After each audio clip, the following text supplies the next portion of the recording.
What is up, everybody? Thank you guys for tuning in. Episode number 1 of the Washed Up podcast featuring Pat Spray and Evan Wick. Just want to give a little insight behind the podcast. These guys have been wanting to do a podcast for a while now. They came to us and were like, let's make this thing happen. So they'll be doing a weekly show that's going to dive into all things college wrestling. They'll touch on the Wisconsin natives and they'll touch on just everything happening around the country and the wrestling world. And they've got some great takes, a lot of great insight on the sport. So super excited for the show. Thank you guys for tuning in. Let us know if you got any ideas for topics or guests. We'll try to make it happen. But thank you guys for supporting WI Wrestle and enjoy the show.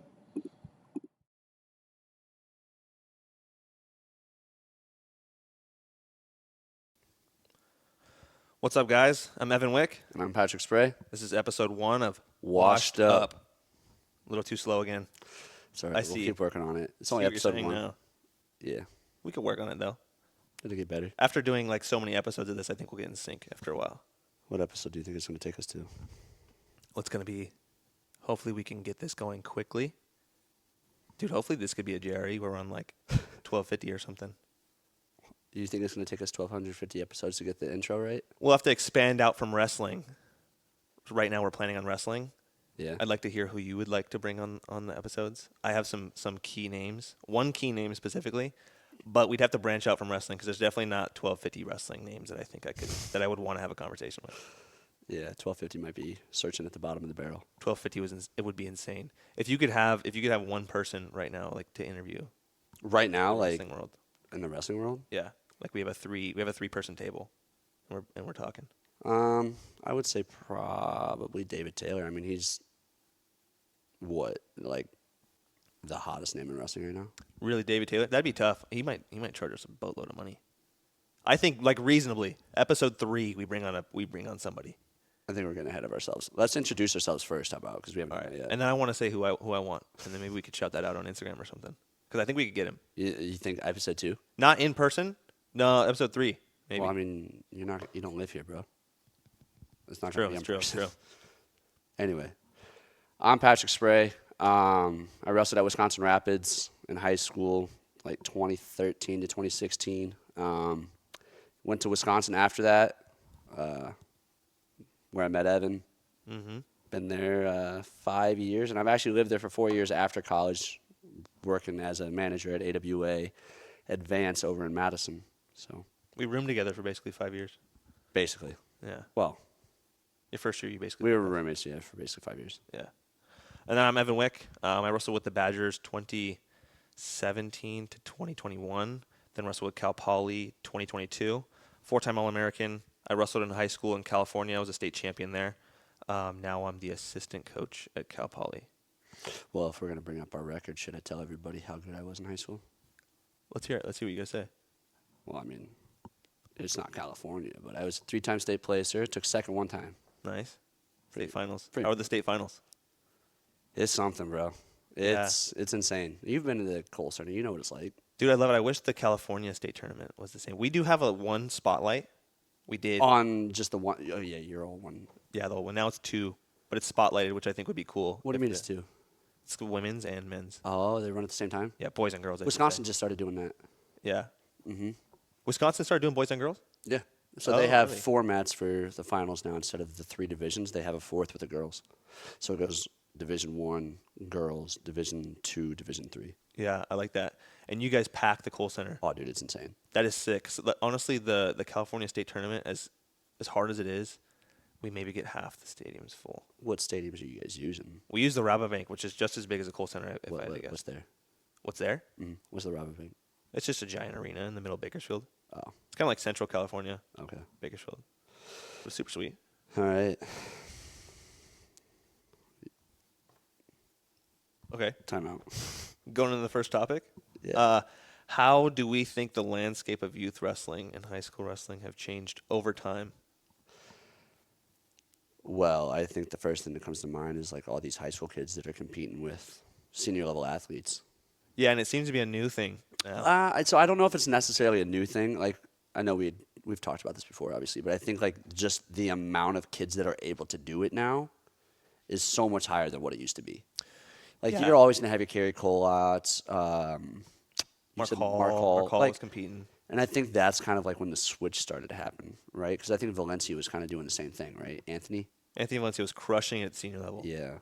His senior year. Yeah. That's what I mean. Like those guys, I think is kind of when the switch started to happen. And now it's like almost like you're not going to be talked about at the highest level unless you're like a Bo Bassett or these guys who are like constantly doing that. Yeah. You know what I'm saying? I just feel like the level's being raised at the high school level, especially. Yeah. I mean, I think it's starting with the youth. I think the youth kids are obviously getting better, but I don't know. How have you seen it change? Well, I mean, like I think honestly, I don't think it's overblown. The fact that we see 3 solid hitters in one weight with Lilidol, Forrest, and Blaze is a freaking anomaly. It is an anomaly. I gotta preface this. Evan had a terrible take, like what, right before, Yeah, it was like probably 2 weeks like 2 weeks before he had the greatest. No, it was the same week. That's why it was hilarious. Evan said that Marcus Blaze is overrated and that he just doesn't think that he's in the same sphere as all these other guys at the weight. Correct? Yeah, I said it. And then he had how did that turn out? The greatest tournament of high schoolers we've had ever. Yeah. Beating a Sean Garrett, Seth Gross, Dayton Fix. So that's a bad take. Let's just put that in a jar. Yeah, I've had a lot of bad takes. We can shout out Tristan Moran now. I told him in 2018 that Jaden Cox was wildly overrated, and he rattled off like 4 world titles right after. All right, so that's another one. We should get an actual jar just for like and say Evan's bad takes. We should have like a bad take jar. I would think that would be a good idea. Yeah. Are we gonna write it down? Or are we gonna put it? Yeah, but you got to have some. So I feel like I put myself out on the line a lot, and so I'm gonna have a lot of. I'll take some takes. Yeah. You're just notoriously bad at it. I'm notoriously bad at it because when I felt at the time that Jaden Cox was not good at wrestling, which ended up not being true. Yeah, obviously. I said it, but I don't feel like a lot of people would say stuff like that. A lot of people weren't thinking that, dude. Yeah, it's probably true. You didn't have any bad. You don't feel like when like Lulidol, Jax Forrest, any of those high school kids were coming up, you were like, I don't know if they're going to be that good. I think I thought that about Bo Bassett like 2 years ago when he was like just starting to put his name out there. I thought he was like a little annoying kid. But he was like 106 back then. Well, that's what I mean, but that's when he started doing all his videos. Bo Bassett, you're a cool kid. You're not annoying no more. No more? No more. No more. No. Yeah. Dude, he's crushing it. He's I doing gotta a good say, work. I love the content that he's bringing out and the whole different. The way to like pick his school. Yeah, that was genius because everybody at the time thought it was goofy, and now it's just been Everyone's pure locked into it now. Genius, dude. I'm like locked into it. I thought it was so goofy. It was like every single school is on your list, really. Yeah. And now I'm kind of like there was one that was just like, there's no way that's making top 30. There were a few schools that were on there that was like, there's Well, no shot. so there's something like with these high school kids, like what are the clubs they're going to? And I think this is like something that we can tie back into Wisconsin is like just the prevalence of youth clubs in the state of Wisconsin. I think has been like something that's really massively grown the sport in the state. Yeah, I think clubs play a big part. You guys, Wisconsin's had clubs for a while. I think the big thing is we're really starting to reap the benefits of RTCs, Regional Training Center. You think so? You think Yeah. you think the RTC has like a more net positive for kids in the state than clubs do? I would say so, yeah. That's interesting. I would say so. In the case of like a AWA, for example, I don't know. I think AWA is probably very responsible for like the development of the kids. But like, dude, I wasn't able to compete. I wasn't able to train with college guys when I was in high school. We weren't. Yeah, that's true. Like that's I huge. think they just started like when we were getting older. Yeah. But like, I think the sheer number of clubs, like, shoot, you got Crass, you got Ringers, you got AWA, you got RTLE, you got Nazar. Like, and that's just like law, right? There's like literally 10. Yeah, and can I just say, like, when I first came to Wisconsin, it was almost like everyone was about their high school, and they trained with their high school guys. Yeah, I think there are still some areas where that's the case, but I think that the massive like ideological change in the state has come from more, okay, let's get to clubs, get to RTCs, let's get out of our own high school room. Yeah, it's like let's all work together to beat the guys from Illinois, Yeah, exactly. Minnesota, across the country, instead of trying to compete with each other from Stoughton to Madison. Like, didn't really make much sense. No, I'm with you on that. I think that's probably true. I think RTCs are good. Do you think that So when we were in school, people who ran our RTC, I don't think, did we have an RTC really our first year? No, I mean Nazar was the only RTC athlete that we had. Nazar Kochiski. Yeah.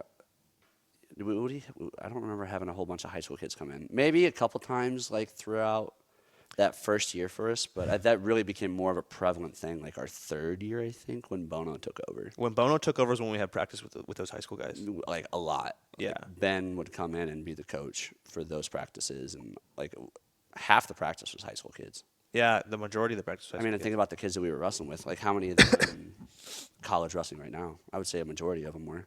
Vast majority of them. I remember when Keegan would come in. Yep. And scrap Mitchell with the guys. Messenbrink, dude. I remember Mitchell coming in when he was like a freshman in high school, maybe a sophomore, and that was back when McDonough was kind of there, and like McDonough would take him under his wing, and it was kind of funny to watch. With Mitchell. Uh-huh. I remember when Keegan would come in, he would actually wrestle with Jens Lance.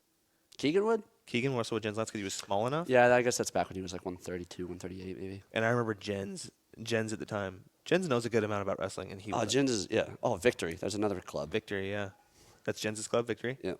Yeah, and I remember Jens was like, that kid's gonna be good. Like he knew it. Yeah. I would train almost daily with Parker Keckeisen. Really? When he would come. I mean, it was for a few short months, but I would train with Parker, and I remember he had what I thought it took to be good at the college level, just like an excitement to compete and scrap. You know who a kid that I had that was like that? I wouldn't wrestle him a ton. I wrestled him a couple times, but like me and Dean Hamidi, like, cause he was coming in there. You'd scrap with Dean when he come in? We wouldn't wrestle a whole lot. I think maybe once or twice we wrestled, right? But it was more of like me and him were just cool. Yeah. Right? I think that was back when he had the glasses still walking around. You remember that? Yeah, he was small though. I remember He was small. tall and skinny. Yeah. Right? And he would come to like those camps that we would hold in the summer, and he'd be there every year. Yeah. And like I remember watching him wrestle. Obviously I felt it when I was wrestling him, but I think I saw him wrestle. Who was it? Who was around our weight? It might have been Cole Martin. Really? Okay. And it was a good go, but I mean, shoot, he's a junior in high school competing with Cole, who's a 4-time NCAA qualifier. Yeah, Cole's legit. People don't give Cole credit. I think Cole is severely underrated. Yeah. Cole's a good buddy of mine too. But he was giving Shout out Cole. He was giving Cole a run for his money. Yeah, like, it was a good go. Really? It might have been Devin Barr too. I don't know. Those two kind of look the same. Yeah, and I just don't remember when I was in high school it being that close. And then it slowly, but with the RTCs, because kids would go into the room and see, oh, I actually am pretty good against this guy. Yeah, you're getting that competition against guys that are on the national scene already. So you're like, well, I've wrestled this guy in the room, and he goes out there and is like ranked 15th in the country. Yeah. Like I might not be beating him consistently, but like I can wrestle with the 15th best kid in the country. Yeah. You know what I'm saying? I agree with the RTC thing. I think that clubs, from a fundamental level, especially like starting in the youth, think about it this way. If you didn't go to a club, let's just say middle school years, and you just started wrestling as a freshman, Right. you're not going to an RTC. No. But I No think shot. if you grow up in a club, by the time you're a freshman, sophomore, you're going to know about things like an RTC. Yeah. So I think that both kind of work hand in hand. Okay. You know what I'm saying? Yeah. I'm glad that you brought up Parker, though. I was thinking we should talk about like 3 guys this year that we're excited to like just watch. You know, we can even keep an emphasis on Wisconsin. Yeah, I mean, I like a lot of the high school kids coming up from Wisconsin. Yeah, like the freshmen coming in this year. Yeah, them too. Who are the guys coming up though? Juniors. Does Wisconsin Like have- seniors right now. Yeah. That's a good question. Is Hawken Peterson a sophomore, a junior right now? I think he's a junior. Got to be a junior. Yeah. Actually, hang on. Let me look that up. He may be a senior. He's a dog. I think he could do really well. Who's that? Hawken Peterson. He's a junior, but I agree. He could do really well. Okay. Obviously, like the Sinclairs and Sinclair. Mirasola. Well, those are freshmen now. Do you think that they're kind of an anomaly for the year? Let's hold Do you that think- conversation because I feel like that's going to get pretty in depth. Let's talk about these 3 first, and then we can Okay. come back and talk about that. Right. Guys, so just for reference, this podcast is going to be revolving mainly around college wrestling, right? We'll be talking about the ins and outs of that, but we are going to try to keep an emphasis, for the most part, on Wisconsin native wrestlers or people who are kind of tied to Wisconsin in general. But we will also talk about things like senior level tournaments, national tournaments, guys and conferences that are outside of Wisconsin or the Big Ten, right? Just wrestling in general. Wrestling in general, wrestling podcast. All right, what am I looking up? High school seniors right now, right? Mm-hmm. You got Heiser.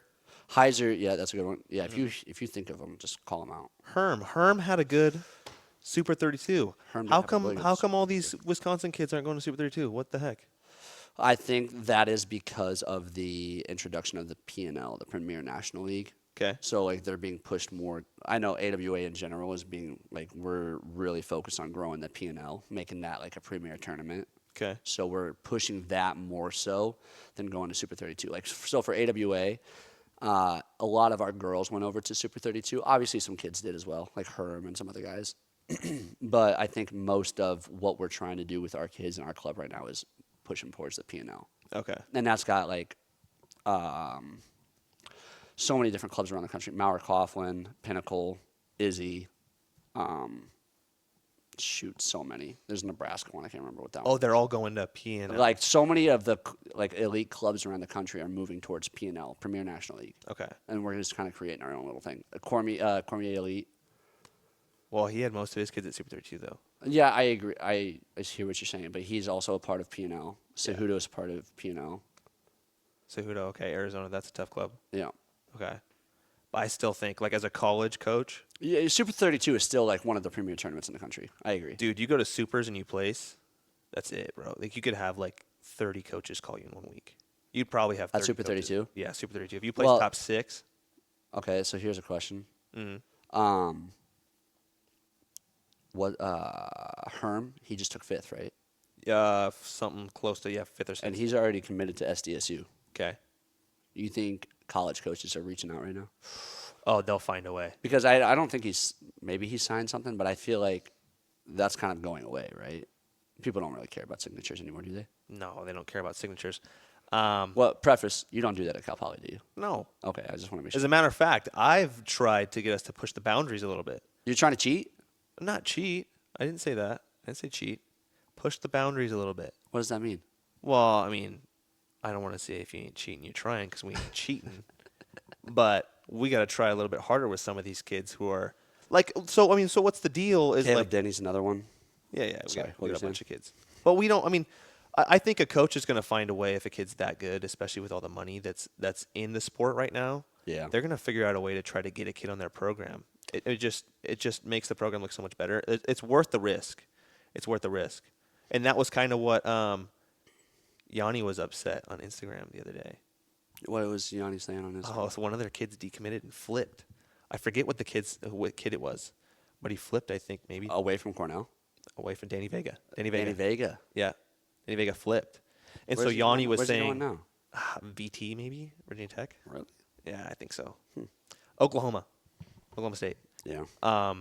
And so that was interesting to see him. He tweeted it out, and people were kind of like, "Who's this kid?" And then Danny Vega flips. Who's this kid? Yeah, who's the kid that Yanni Diakomalis is talking about? And sure enough, it's Danny Vega. But I mean, it's worth the risk, dude. It's worth the risk for these coaches. They're gonna go after these kids. Yeah.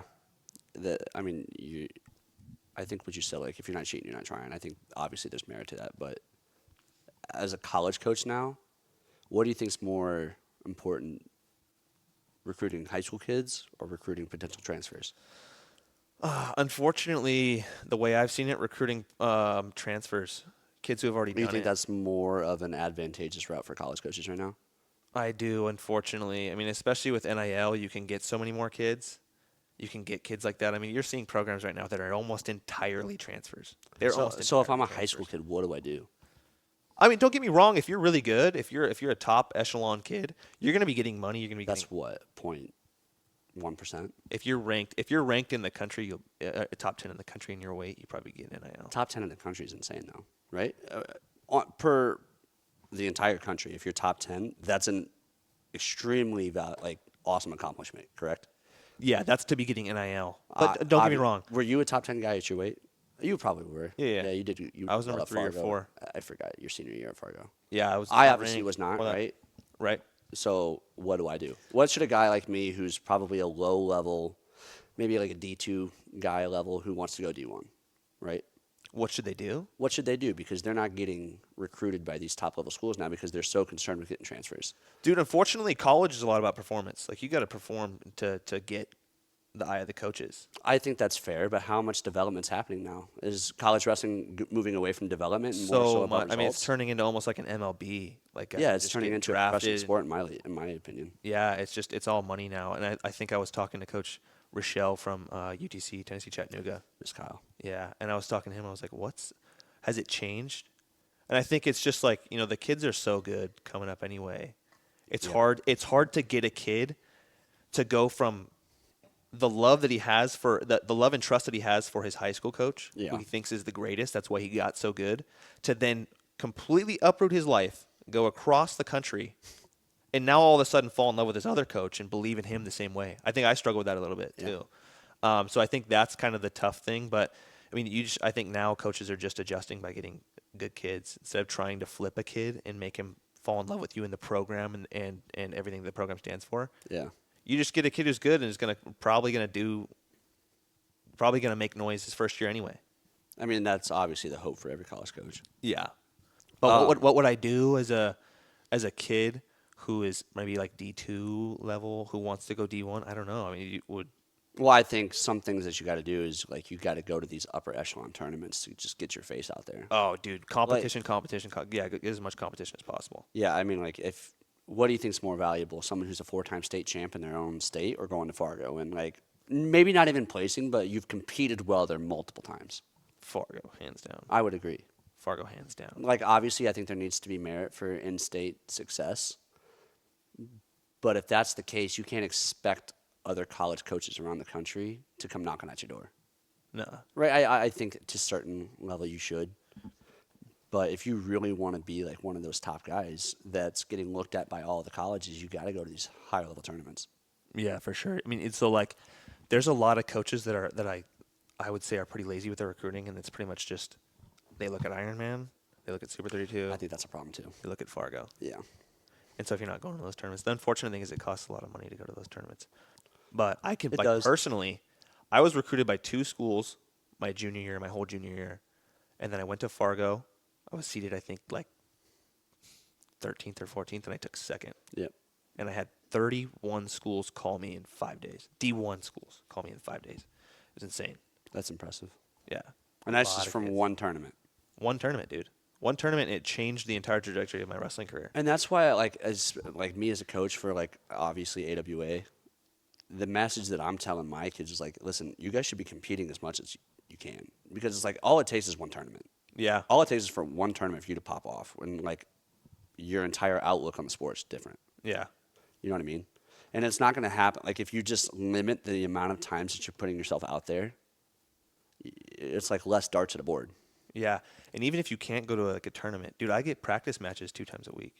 Like, Well, I real think that's good practice for matches. development, but not for recognition. to No, college not for coaches. recognition, but like you can still develop yourself. Let's just say, you don't have a lot of income to be Yeah, going to all these places. traveling to all these tournaments is definitely something that's going to be tough to do. For sure. Yeah, like one of my best recommendations for a kid is like if you even if you can't go to a tournament on a weekend, get matches with somebody just to see exactly where you're at. I think a lot of kids will like just get in a lull of training and doing technique and drilling and stuff. Like get a match and see where you're really at. Yeah, I agree. Getting competitive with maybe just your own practice partner, Yeah. right? There's nothing wrong with that, because now you're seeing things that are working against another guy in a live go rather than what's not working. Yeah, for sure.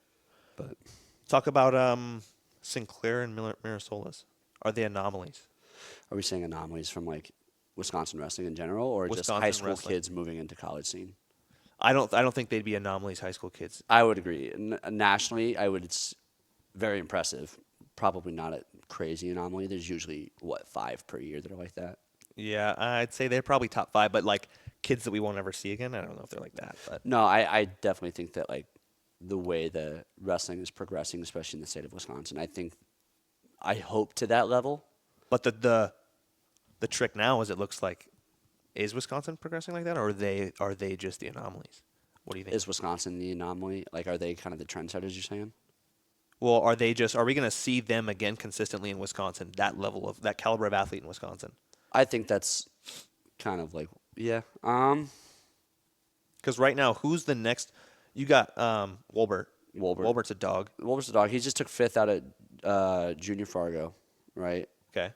Obviously, not taking first, but taking fifth is insane still at Fargo, right? Is he number 1 pound for pound WI wrestle? That is a great question. I don't know. WI wrestle? Yeah. I can look that up really quick. He probably should be. I mean, the kid's been Let me just pull up a Rokfin. hammer. He's a kid who I watch, and I Yeah, think Kellen Wolbert's number 1. number 1. Yeah, he's got to be number 1. Yeah, and then Hawken Peterson's like another junior. Danny Heiser, I think, is really good as well. Like, he's not maybe to the same name recognition as like a Sinclair or a Mirasola, right? I think it's going to take a couple years. I don't know if any of these juniors or maybe the sophomores, maybe they're still like a couple years away from being to that level. Right. But like none of these guys have been at who's number 1 for Flow, Yeah, that's big.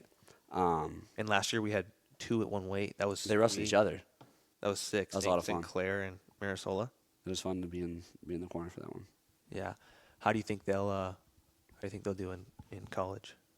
Well, obviously, like I've been with Aiden for a little bit. I think that he's going to do really well. I think one thing that he needs to kind of work on, obviously, from like what I remember him working on in high school, is just having an attack mindset more often.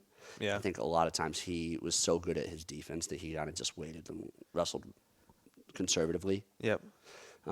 Seeing him hit that arm drag, Oh, dude, his arm drag's insane. dude, because like nobody's been hitting that, and then he just kind of throws that into the loop, and like I've been doing arm drag since I saw that at the U.S. Open. Yeah. You were in the corner, right? U.S. Open? Yeah, when he Against Barr? Barr, yeah. Yeah. Dude, that was sweet. Seeing that arm drag, I was like, oh my god. It was, dude, that was one At of the this best. level, you I do think the that arm might have drag? been the best match I've ever seen him wrestle. Yeah, that was insane. Wish I could have seen him make the world team there, but Bard adjusted well, man. That was a great adjustment in about a week. Yeah. You think when you think of Aiden, you think couple-time national champion? I truly hope so. Mm-hmm. But let's talk about Connor Mirasola. Let's talk about him. Should I bring up the elephant? No. No, okay. I'll just act like it didn't happen.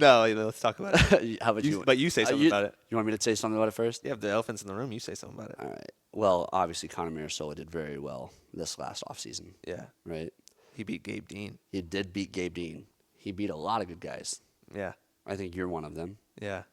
You want to talk about that was match with tough, him? man. What do you feel, and how do you think he's going to do? I mean, you know more than anyone. I think he's going to do great.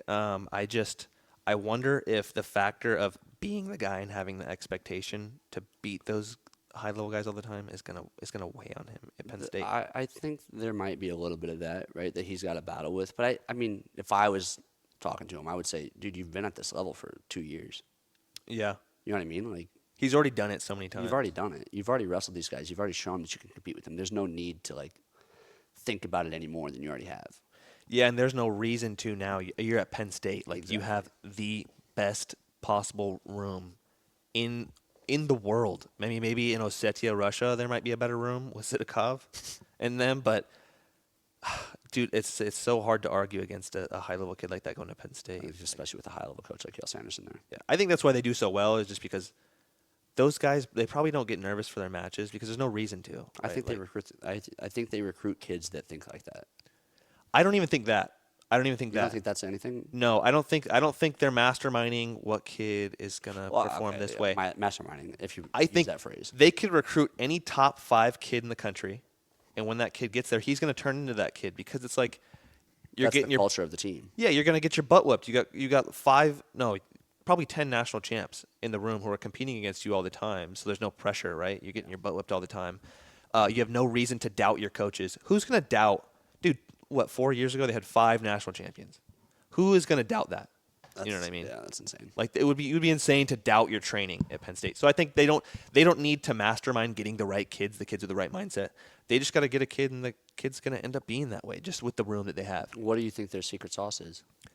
Or do they not have one? Here's the secret sauce. You went there. You got recruited there I did go there. after your Olympic redshirt year. Yeah, I did get recruited there. Tell me about it.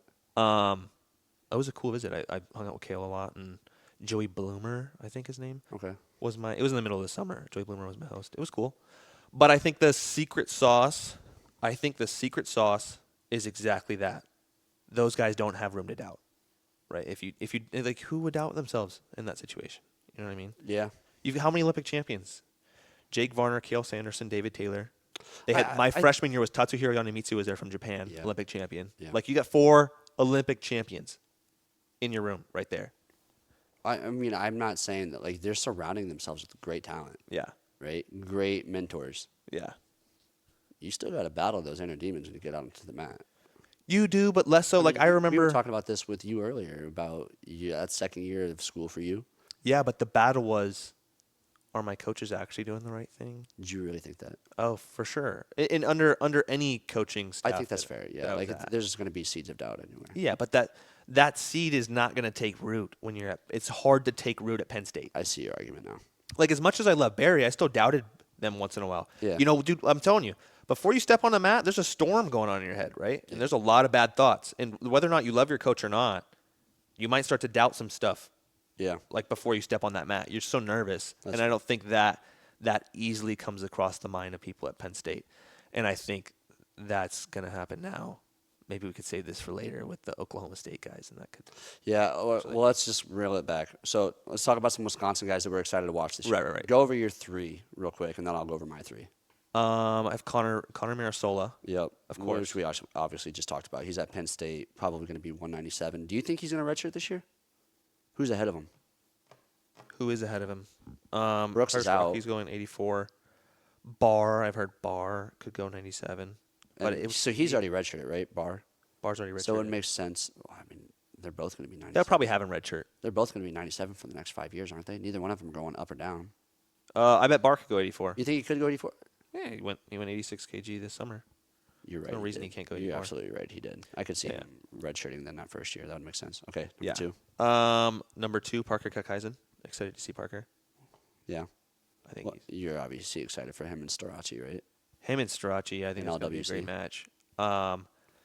I'm worried about. I think the matchup is tough for Parker. You think so? Yeah, I just think the hard-nosed offensive style suits Carter's style well. Yeah, he's a very good counter wrestler. Very good counter wrestle. It's going to be hard to get good position on Carter. Having wrestled Carter, it was really hard to tie him up and get to those strong ties. And I think that Parker's going to have to get to those. Did you ever wrestle Storaci at any of those tournaments this summer? Not this summer. No. No. Olympic trials was matched up to wrestle with him when he lost to Headley, and then he injury defaulted out. So I was like ready. I was like getting warmed up We'll to never wrestle him. know. We will never know. We might know. Yeah. Okay, and then your 3rd. Third would be Lucas Condon, Oh, yeah. smaller name in the state, UW. Badger guy. Yeah, California kid. Yep. I see a lot of myself in Lucas Condon because he's Is a that right? Cali kid. He was a one-time state champion. Okay. Only one time. It's a hard state tournament to win. I believe you. A lot of excuses for only being a one-time state champion.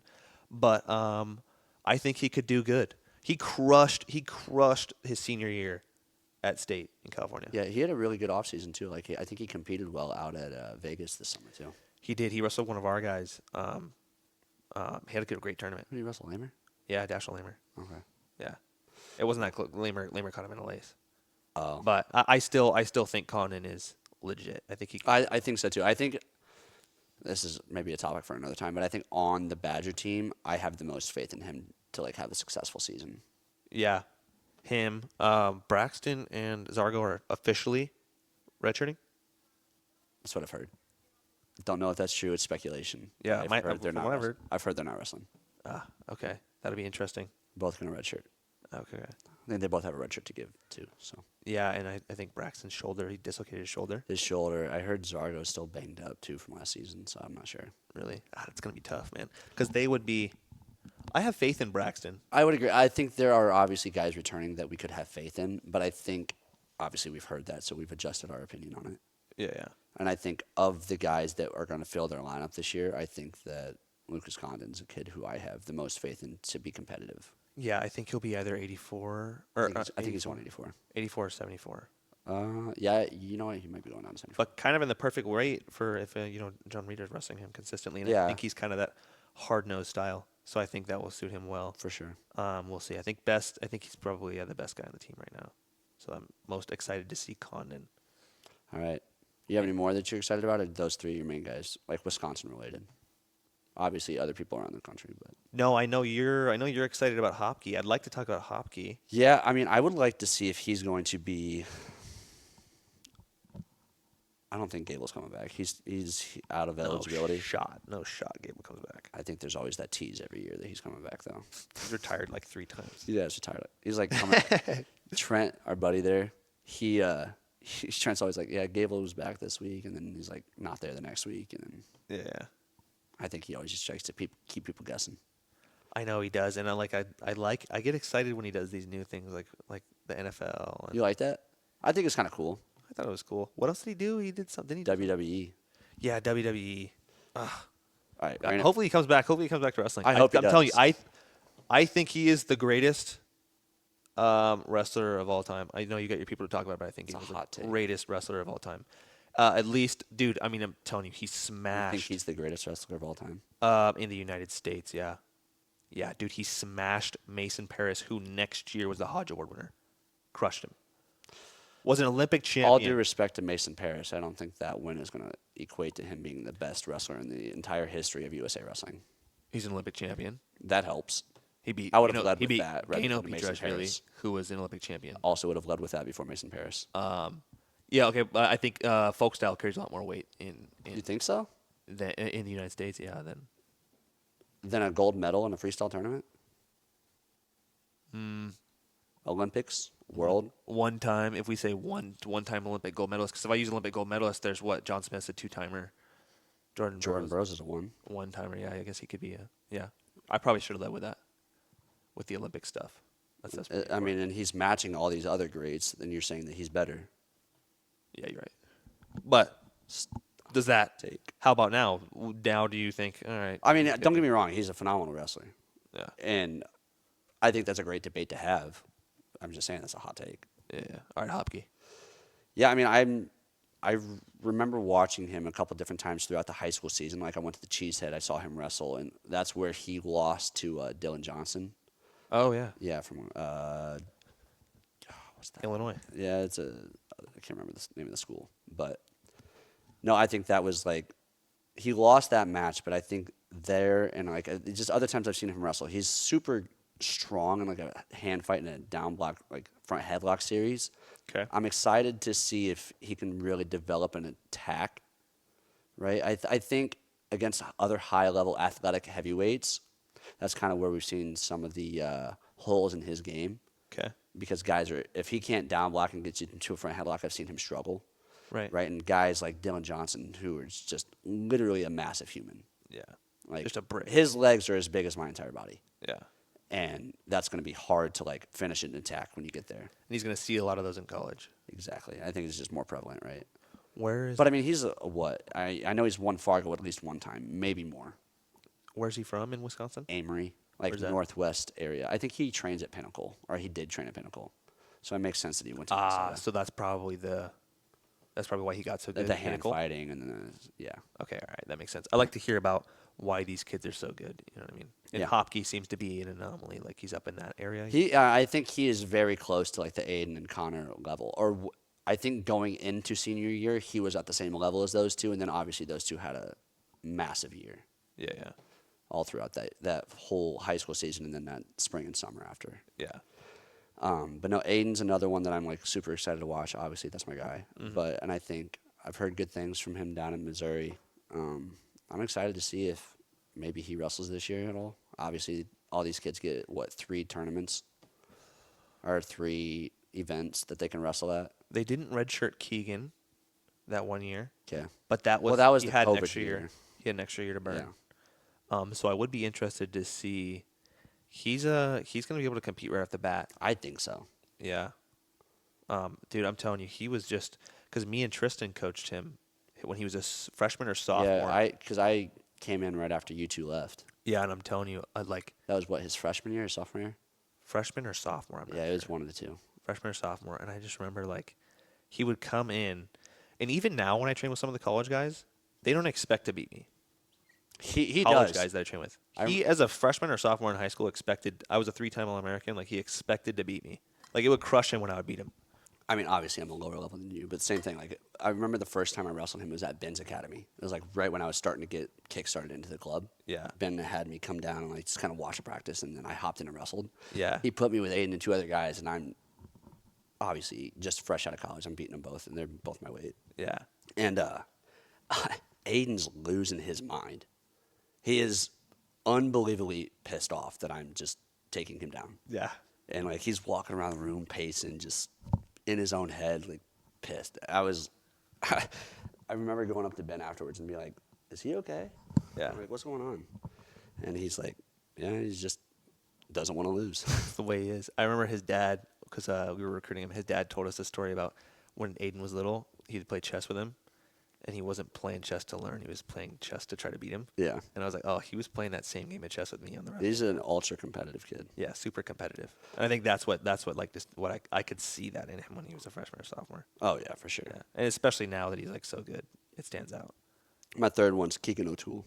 Obviously, I think that's obvious pick. I just think that the storyline with him and Levi Haynes moving up now, and then their match at where did they just wrestle? Was that World Team Trials? World Team Trials, yeah. Yeah. I mean, that was crazy because Keegan is kind of kicking the crap out of Carr, right? Yep. And then Haynes comes back and does he beat Carr? Carr beat Haynes. Haynes beat O'Toole. Yeah, so it was kind of like a three-way tie. Yeah, it was like a three-way tie, but I mean, in the head-to-head, Haynes beat O'Toole. And he's the one coming up to 65 this year. He beat him 6-0 too. Yeah, I mean, Kind of handily. the score at least was handily. I trained with O'Toole right before that tournament, and then I Okay. had the match with Haynes that tournament. Yep. I thought going into it, watching that match, because I just lost to Haynes, and then he wrestled Yeah, you O'Toole wrestled Haynes that same day. that same day right before, and then or the same day right before, and then he wrestles O'Toole. So I'm watching the match, and I'm telling my dad, I'm like, I think O'Toole kind of pieces him up. Really? Yeah. What do you think? I mean, we're going to get into a deep dive here, but I think Haynes' hand fight and then either his down block reattacks or his high crotch, phenomenal. I think it's the same dynamic with Parker and Starachi. Like it was just the offense that O'Toole has didn't match up well against the solid defense that Haynes I think had. that's true. I think that's what it was. Okay. And so that really kind of that run. I think that threw Keegan for a loop in the middle of the match. Keegan seems like he's a kid who does a whole lot better against guys who he's wrestled with multiple times. Yeah, like Carr. Yeah, like so that 1 year Carr beat him 3 times in the season, and then he came back and beat him in the finals. Yeah, two or three times. Like I've heard, like I know Keegan, and I know people who know Keegan. Like, dude, he's always in the lab. He'd lose a match, he'd be back in the room that night trying to fix things. Yeah. And I think that's a mentality that obviously is conducive to winning. Mm-hmm. But Yeah. all right, next topic, brother. What do you think kids going in and looking for a college wrestling program, they're getting recruited, they're on their visits. What do you think they should be looking for? Well, first, I think they need to take like an initial deep dive in their own thoughts, like what's most important to them. Right. Right. I think for me, what was most important wasn't necessarily the wrestling. Like, obviously, it was a massive part of it. Right. I wanted to go somewhere where I was going to enjoy my life for the next 4 to 5 years.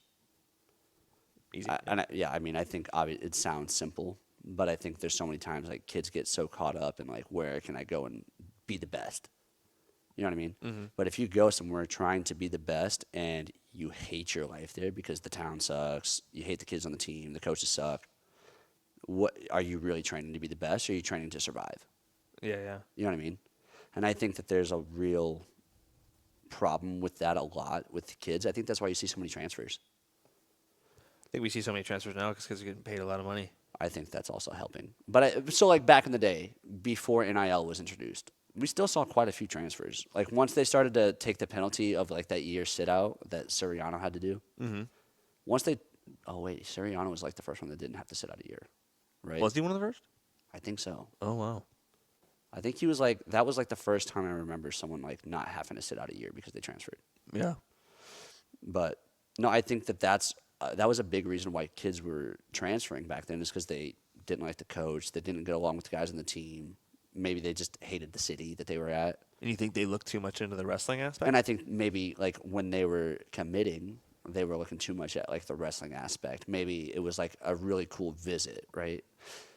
And I know we've obviously talked about this before. Like, what do you think that you would have to see on a visit to like get you over that edge of like, okay, I want to go here now rather than another place? Because I feel like there's only so much you can learn on an official visit. there's only so much you can learn, and two, I think it's hard like asking the guys on the team because Yeah. they're all preparing for the weekend. Yep. Guys, It is an visit event. weekend. Like, I remember when we would have recruits, it would be an event. Yeah. When guys would come. And nobody wants to, even if a guy doesn't like what's going on, nobody wants to be the one to say, hey, by the way, I don't think you should come here. Yeah, this place sucks. Because then what if the kid goes and tells your coach, and your coach is like, dude, I heard that you told so-and-so that they shouldn't come here. What's It's up? not a good look. Yeah, so I think it's really hard. I think my big thing, I would try to dig. I mean, you're picking a place that you're going to be for the next 4 or 5, maybe even 6 years. It's an important decision. It's an important decision. You got to dig deep. I would try to contact club coaches of the guys on the team, or just someone who has some sort of knowledge of Like some sort of connection to the program. some sort of connection to the program. They don't have any dog in the fight, right? Usually, what those coaches say, you'll get the truth from them. But Yeah. you ask kids on the college team, they're gonna give you a scripted answer usually sure. most of the time. It's hard to trust that. It's hard to trust that. I would agree with that. I know, like, obviously we've had different college experiences. Right. We're same age, but we have different ones. I think that, like, one thing that I would tell kids going into school now is, like, and I don't know how easily this can be done, but find a kid on the team who you have no idea he's on the team, right? There's always going to be, like, 5-10 kids on a team that you're just Right, like, right. oh, you wrestle? That's cool. Yeah. Right? They're not the names that everyone knows, right? If you can go and talk to one of those kids, like, try to get them one-on-one. You have to. Get them away from the group, right? Yeah. And just be like, hey, I appreciate what this team is doing for me this weekend, but I would love to just, like, what's your relationship like with the coaches? What's your relationship like with guys on the other team, on this team, right? Yeah. Do you guys have any interaction with any of the other teams on campus? Mm-hmm. Right? What do you guys do for fun? And I think if you're talking to the guys who are, like, always in the starting lineup, they're going to want the highest level of recruits because they want their team to be good. Right? And I think Yeah. everyone wants the team to be good, don't get me wrong. But I feel like we both know guys who are just in college just for the ride. Yeah. Yeah. Right? They don't have a dog in the fight. They're going to show up to practice. They're going to do their work. They're going to go back home. Yeah. Right? And your I- host might be giving you the runaround. Exactly. Coach might tell him what to say. Yeah. I And that's mean- not always the case, but like, And it's not a bad thing. Like, what do you got to do? You got to get guys into your campus. yeah, Right? they want good wrestlers. They on got to campus. recruit you. Yeah. But I think, like, so if I can find one of those other guys that I can just talk to, like, individually, I feel like I can get a more honest response from a person like that. You know Yeah. what I mean? From the guy who's on the back of the bench. Exactly. Yeah. I think that's some good advice. That's tough to do, though. Yeah. Go out to someone, hey, you're on the back of the bench, right? Let me talk to you about it. Yeah. You look like You look like you you're not tight with the coaches. You might win your way out. You in the lineup at all? Yeah. No? Yeah. No? Third string, really. Let's go. Yeah. Let me talk to you. Third string guy? Perfect. What do you think? I'd like to talk about I think this is where we might completely differ. Oh, We might completely disagree. okay. NIL, Yeah. good for the sport, bad for the sport.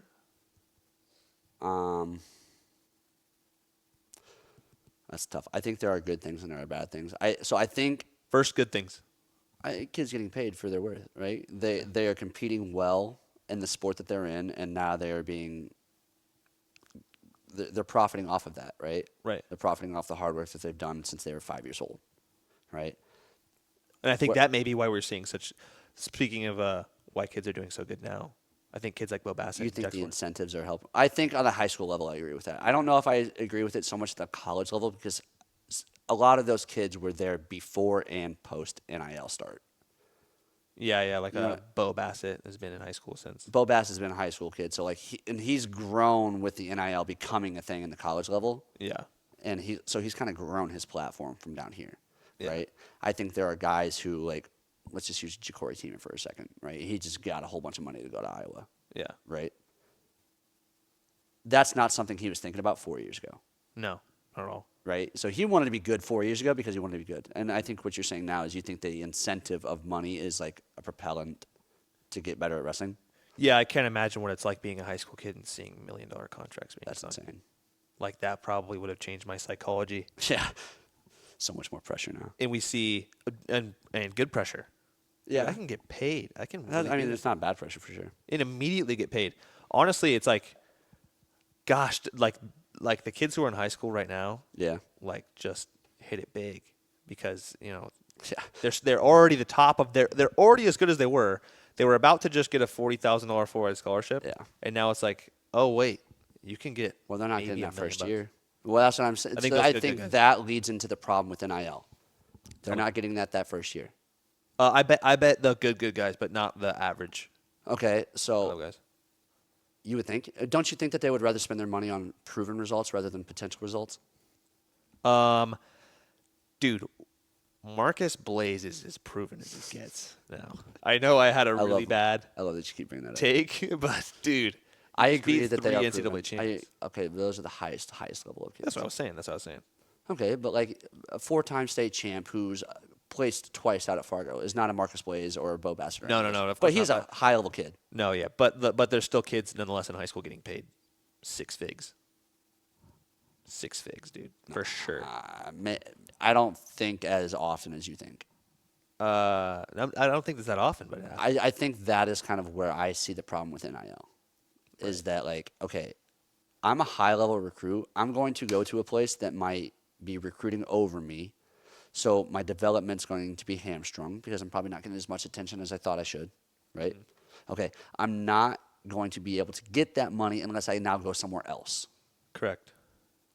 That's a problem. Like, what's the point of recruiting freshmen if the only way these guys are going to get paid is they perform over the guys that you're bringing in to outperform them, or they go somewhere else and get paid and try to outperform there? I would argue that as a high school senior, it's better to go to a smaller school. I don't want to crap on an entire conference, but let's just say the MAC conference, right? Okay. And have an insane year there. Like, maybe you just go 4-2, or maybe you just an All-American one year, right? Let's say Eastern Michigan, right? They got dropped, so let's use those guys. Let's just say, imagine they were still here. And you're saying guarantee that you start. Guaranteed that you start at Eastern Michigan, you actually All-American. Eastern Michigan doesn't have a program anymore. No, I know. That's why I'm using them. Oh, perfect. Yep, Great. Don't got to trash the school. exactly. All right. I think that if I go an All-American there as a freshman or have a very successful career as a freshman there, season, Right. then I could get more money transferring into a better school, bigger school at that point than I could going to that better, bigger school as a freshman. Right off the bat. Yeah. Yeah. That's a problem. Right. So, because what's the incentive as a high school kid to come in, right? I feel like we're propping up the highest schools or the best schools with the most money, and everybody else is just like, okay, I guess we'll stay down here and just take it Yeah. because they can't fundraise the money. I think that's a problem. There's so much.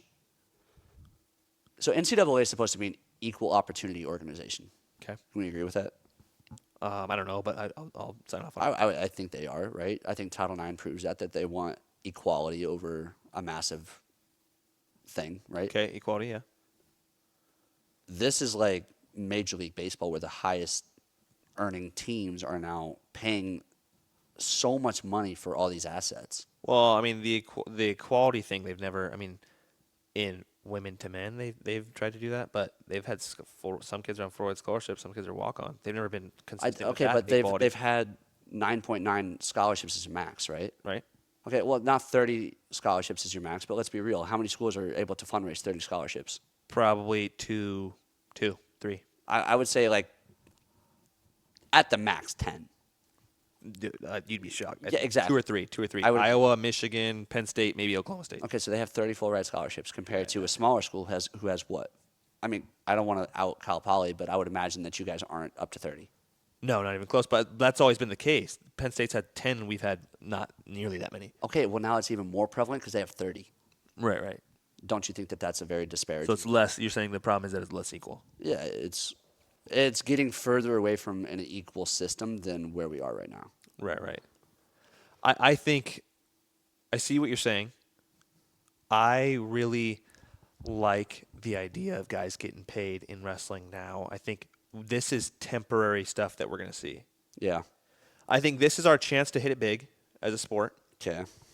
We're seeing guys like Carter Strachey get paid whatever he's getting paid. A lot. But there's a lot of glamour behind his name now and what's happening behind in the sport and what he's getting paid to do as a wrestler, just as a wrestler, right? And I think that means a lot. fact is like it's a massive up, right? For the Huge. sport of wrestling as a whole. Huge, because I mean, like, dude, I don't think nobody wants to watch gambling, For sure. right? But you put $1 million in the pot, and people are gonna watch that. Yeah, And I think that's higher stakes. Yeah, and I think that's kind of what we will be seeing soon with wrestling is that it's just going to be higher stakes, and we're going to be watching guys who are now celebrities, and they're not just guys who work really hard and it's all for the glory and yada yada yada. But they're going to have to be a sales rep next year. Yeah. You know what I mean? Like these are guys who they're in it to win it, and they're in it to be in the sport for a long time. And I think that's what we need as a sport. This will be temporary. I think we'll see. So how does it re-regulate then? It's going to be tough. If it's a temporary thing, how do you re-regulate it? It's gonna have to. We're gonna have to see the results of fan attendance, and people are gonna have to get more invested in wrestling. But I think this is a way that we do it. I mean, dude, we've been doing it the same way for however long, and hoping that we get more numbers, and hoping that we get more numbers at the duels, and people watching, and people caring about wrestling. And I think if you watch NCAA's, I think over the last few years, viewership's been light. At NCAA's? At NCAA's, yeah, not people showing up, but people watching on TV. Well, I think that's an inverse relationship with the massive NIL jump then. Well, NIL just happened. I think the more and more we're seeing guys get. So paid you're big saying numbers. NIL will reverse that and bring the rate? Yeah, and people, guys like Carter Strachey will have more money to invest in his wrestling and to brand himself and to get his name out there, and people get more interested. It's just like fighting, right, dude? If those dudes weren't getting paid $1 million contracts, I don't think multi-million-dollar contracts, I don't think fighting would be nearly. I disagree. I think the stakes of a fight are so much more. You can get choked out, unconscious. You can get knocked out. Right. That's Right? besides. That's so much more thrilling than a wrestling match. Let's just be honest. Well, then at that point, right, we shouldn't be getting outpaced by baseball. There's no stakes. Someone hits a ball over the fence. Who cares? You would like not disagreeing. Right. I just think the history of baseball is what they got going for. Right, but I mean, it's all subjective. What someone finds exciting. I would agree. People are going to find it. Wrestling more exciting. We have to make wrestling more exciting, and wrestling is going to be more exciting when there's more money in it, and people are investing more money into their social media presence, and they're investing more money into going to camps and making a name for themselves and doing more events. We need more events than just the NCAA tournament. There's a lot of just emphasis on the NCAA tournament. We need more events so guys can brand themselves. I think NIL could be the way that wrestling makes it big. Interesting. I think it's the best way, but we'll need to see with that extra money that's coming into the sport, the $1 million contracts. We'll need to see that get reinvested and people branding themselves. I almost think that it's going to turn into like a G League for basketball. I think in the next 10 years, right, the next decade, I think this is more prevalent with college football, but I think to a certain extent maybe wrestling the same. Right? NIL as a whole for college institutions, I think that college football is getting to the point where they're going to be big enough to like separate and create their own little league from the NCAA. For sure. And the only reason we've been surviving is off the money of football. I agree. And I think I think that's a problem though. Like okay, think about it this way. Again, another problem with NIL. How many sports are going to get cut because they can't fund them anymore? Because of how much money they have to pour into these other high-level sports that are high viewership sports.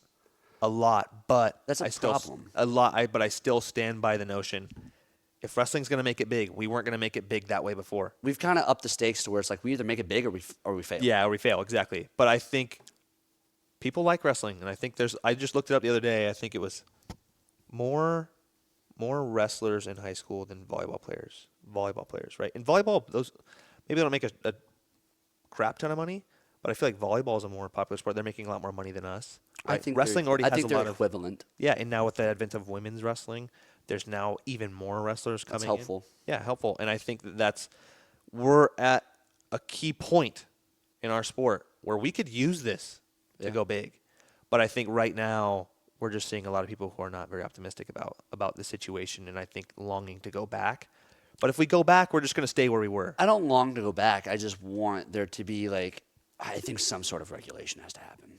So, pay the athletes NIL. I get it. Yeah. Right? But I right now it's the Wild West out there, dude. Right? There's so much, I don't even know how to explain it. There's just so much going on right now with the NIL scale. In multiple sports, let alone wrestling. Okay. You know what I'm saying? Mm-hmm. But I know next time, I think we should save this for next time, our next episode, where we talk about OSU, PSU. And I think this kind of ties into that NIL argument because obviously PSU is going to be one of those high-level teams. And then OSU now with David Taylor coming in and all the money that they've kind of generated since he's gone there. Right. I think it's kind of an interesting conversation to see who's going to be competitive next year. I'd like to talk about that. I'd like to talk about it on our next episode. I think that'd be good. Yeah, that'd be sweet. Cool. But All right. Well, like we said, guys, we're just two guys from college, right? We wrestled, and we are interested in the landscape of college and NCAA and senior level competitions. Wisconsin wrestling too. Wisconsin wrestling too. But we just kind of wanted a platform where we could talk about it. Like, we have these debates on our own all the time. So I'm glad WI Wrestle and Rokfin kind of helped us get this out there to you guys. So. Yeah. Thanks for tuning in for episode 1 of Washed up. It's pretty cool, right? Yeah, it was good. That was better than the first one. Yeah, we didn't even rehearse that. That was a good one. It's only going to take us 2 episodes to get perfect. Perfect. All right. Glad you're back, buddy. Yeah, sweet. All right. See you later.